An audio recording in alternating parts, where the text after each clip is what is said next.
Okay, so I built this yesterday, and today I want to get it set up and get some bird seed in it. See how the birds like it. Hello everyone. I want to show you my latest project. It's a rustic bird feeder.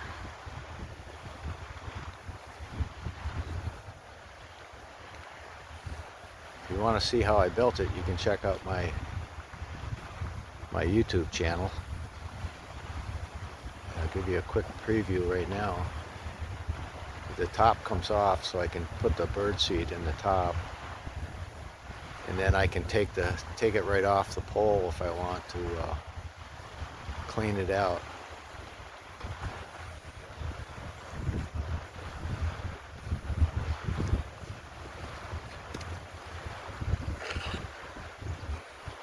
That's where the bird seed goes, right in there.